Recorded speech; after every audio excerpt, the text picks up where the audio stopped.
But when the intentions are right, the actions will be right. And for the intentions to be right, the surest guarantee is right views. One who recognizes the law of karma, that actions bring retributive consequences, will frame his pursuits to accord with this law. Thus, his actions, expressive of his intentions, will conform to the canons of right conduct. The Buddha succinctly sums up the matter when he says that for a person who holds a wrong view, his deeds, words, plans, and purpose grounded in that view will lead to suffering. While for a person who holds right view, his deeds, words, plans, and purposes grounded in that view will lead to happiness. Okay, firstly, let's define this word, retributive. So retribution means punishment inflicted on someone as vengeance for a wrong or criminal act. Secondly, canons. I think we have defined this before, but it's still the first definition, a general law, rule, principle, or criterion by which something is judged. Secondly, a collection or list of sacred books accepted as genuine. So in our case, it's the Pali Canon.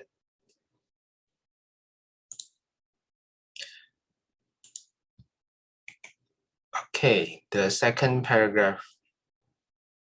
How about Sister Chai Kwan? Would you like to read?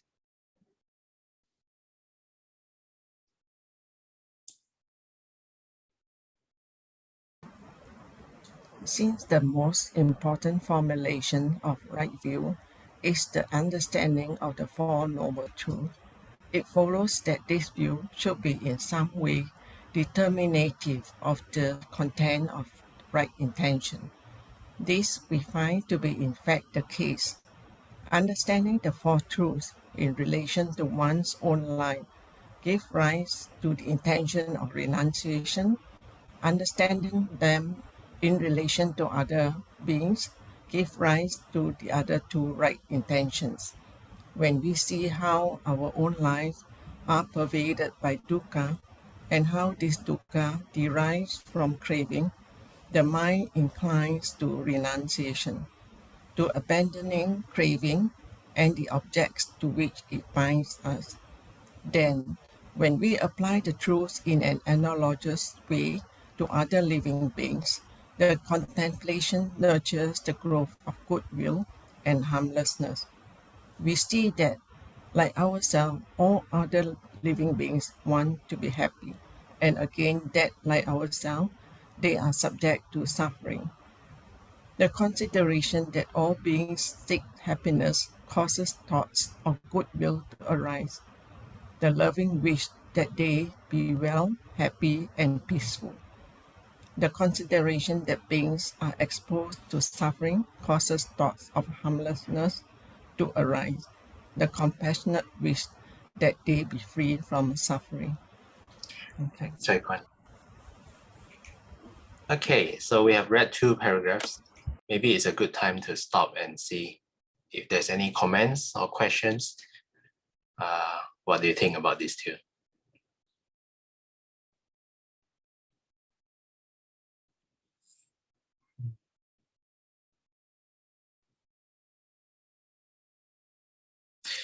I think the first one, it covers again how intention links back, links to actions, and then the guarantee of right intention is right view. So this line, exactly.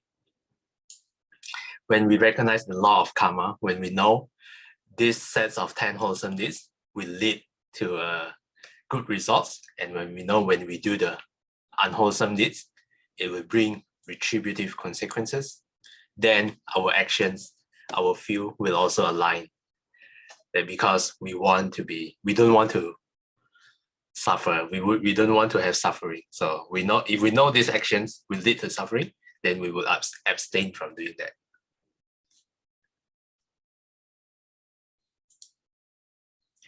So this last line, I think, is pretty powerful.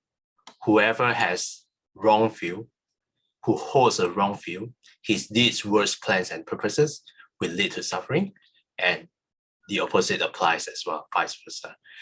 Who holds right view, for a person who holds right view, his deeds, words, plans, and purposes will lead to happiness. Yeah. But I think this doesn't cover the percentage part. Some people, even probably like myself, I hold a wrong view, but not to the degree of 100% wrong. So to a certain degree it's wrong, and but it's not like I hold that view so strongly until it leads me to an utter complete destruction or suffering. Yeah. But if you can see in the news, some people maybe they do hold that wrong view quite firmly, and then that's why their actions lead them to suffering. And then you can see a lot of court cases, murders, and embezzlement, all those stuff. Yeah. So this is something that we can relate as well. And how about the second paragraph? Any questions, comments?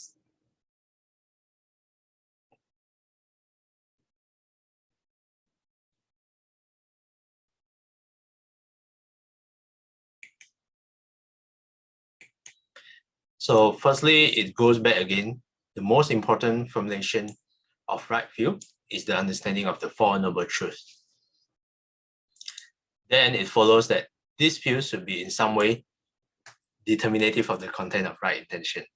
Then it explores deeper that understanding the Four Noble Truths will give rise to the intention of renunciation. Understanding them in relation to other beings give rise to the other two right intention. I think if you recall, this is what Sister Jolene mentioned yesterday about compassion. Yes. So the first one relates to ourselves. The next two relates with other beings. When we see how our lives are pervaded by suffering, by dukkha, and how this dukkha actually derives from craving, the mind will incline to renunciation, to abandoning craving and the object to which it binds us. Then, when we finally apply it to others, not just humans, but also animals, the contemplation nurtures the growth of goodwill and harmlessness.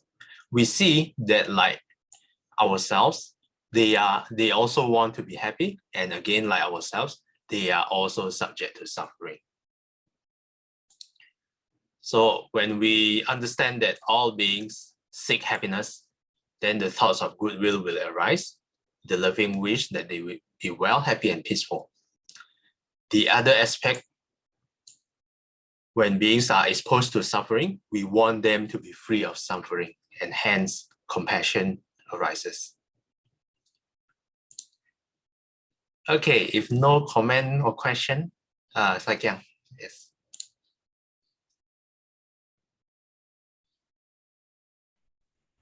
Regarding the first paragraph, right? To me, it's ideal that we know the law of karma. We know that doing wrong will bring us retributive consequences. But in our daily practice, right, we still do unwholesome actions. We still come up with unwholesome body, speech, and mind. Why does this happen? It's because I think it's the conditions that arises. Like now, we are sitting here practicing Dharma, learning Dharma. So there are no conditions for wrong, like unwholesome action, speech, and mind. What I speak is, of good intent, of harmlessness. But you put yourself in the shoes of like somebody who kills, not human being, but maybe just an animal.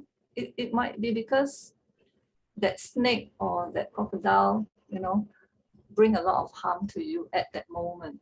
So when you face such conditions, your mind just don't have time to react. to say that, oh, you should have loving kindness and compassion for the snake or the crocodile because they are hungry, that kind of thoughts. So I think knowing is one thing, but I think we still have to practice and practice. Yeah, that's my view. Yeah. What do the rest think about it? Yes. Well, I think you made a good point, first of all. Yes, there are conditions that would influence our actions. Just a simple example that I usually give is that when my housemate fail to flush the toilet, upsetness arises. So this is one condition, but I think depending on how strong our practice in the past were, the degree to the upsetness arise will also vary. For example, if I'm really unable to control myself, I might hurt my housemate, I might just go to their room and then, hit them or slap them or something. But maybe recently, if I see this happening again, the unflushed toilet, maybe I would feel annoyed, but I would not be as upset as in the past. Yeah, so after I'm being annoyed, then I just flush it for them. Then that's all. Yeah. So to the degree of what we do is to the degree of, I think, our past conditioning, our past practice as well. Some people can control themselves really well, but some people will just burst in anger, even just for a simplest thing. Yeah, so I think Saikyang has a point, and a very good example of the snake, because when the Buddha encountered an elephant that tried to kill him, he can tame the elephant with loving kindness. But I would say that is like an exception, because I don't think most of us can do that if an elephant tried to kill us. So practically, we should just run away. Yeah, don't try to, encompass metta to the elephant. And then the next thing you know, the elephant just stormed on you. Okay, thanks again for sharing. Maybe we go on to we only have last 2 paragraphs left, so I think let's finish that today. So, Sister Esther, would you like to read?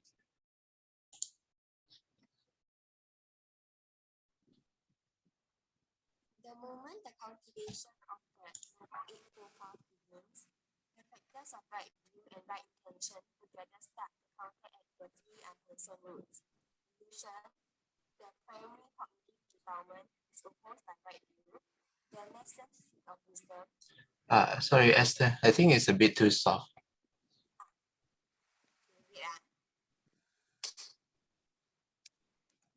Can you hear me now? Is it better? Slightly better. Okay, I read from the start again, is it? You can continue, it's fine. Oh, okay. The complete eradication of delusion will only take place when right view is developed to the stage of full realization, but every flickering of correct understanding contributes to its eventual destruction. The other 2 roots, being emotive defilements, require opposition through the redirecting of intention, and thus need their antidotes in thoughts of renunciation, goodwill, and consciousness. Okay, thanks, Esther. Okay, firstly, let's define nascent. Nascent, I don't know what this means. Nascent. Especially of a process or organization, just coming into existence and beginning to display signs of future potential. So the nascent seed of wisdom. Flickering, you guys know what flickering? It's like a light flickering. Of a flame or light, burning or shining unsteadily, wavering. Well, the last antidote is, I think, not exactly a difficult word, but it's like a medicine taken or given to counteract a particular poison. Okay, maybe we finish the paragraph. Esther, would you like to nominate someone to read?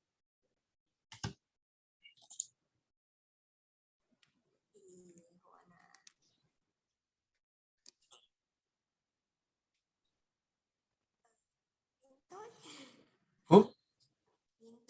Lin Toy, Sister Lin Toy. Okay. Since greed and aversion are deeply grounded, they do not yield easily. However, the work of overcoming them is not impossible if an effective strategy is employed. The path devised by the Buddha makes use of an indirect approach.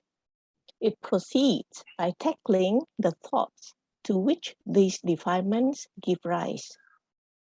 Greed and aversion surface in the form of thoughts, and thus can be eroded by a process of thought substitution, by replacing them with the thoughts opposed to them.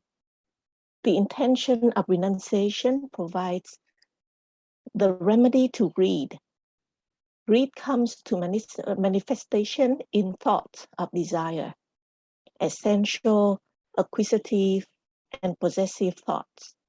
Thoughts of renunciation spring from the wholesome root of non-greed, which they activate whenever they are cultivated. Since contrary thoughts cannot coexist, then thoughts of renunciation are aroused and dislodge thoughts of desire, thus causing non-greed to replace greed. Similarly, the intentions of goodwill and harmlessness offer the antidote to aversion. Aversion comes to manifestation either in thoughts of ill will, as angry, hostile, or resentful thoughts, or in thoughts of harming, as the impulses to cruelty, aggression, and destruction. Thoughts of goodwill counter the former outflow of aversion, thoughts of harmlessness, the latter outflow. In this way, exercising the unwholesome root of aversion itself. Okay, thanks, Lin Toy. So this first line is exactly what Saiken was kind of referring to. You know? Greed and aversion are already deeply grounded inside here, so they do not yield easily. But what can we do? The work of overcoming them is not impossible. So this is the good news. If an effective strategy is employed. So what is an effective strategy? So everything that we are reading can be the effective strategy, can be the antidotes. Okay, so 801. Any questions or comments before we wrap up? For these last two paragraphs, or even the two paragraphs before.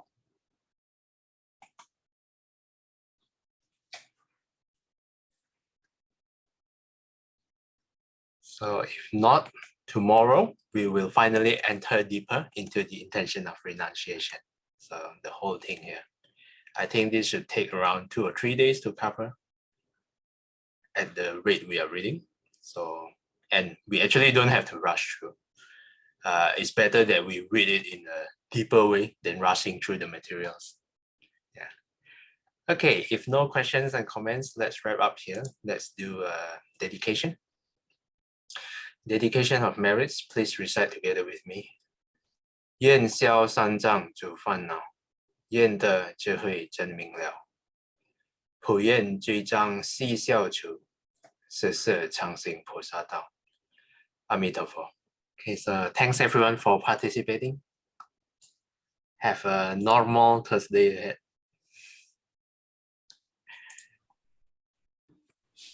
Thank you, Marcel. Thank you, everyone. Thank you, everybody. Okay. Thank you. Bye-bye. Thanks, Martin. Thanks, everyone. Thank you. Bye-bye. Bye.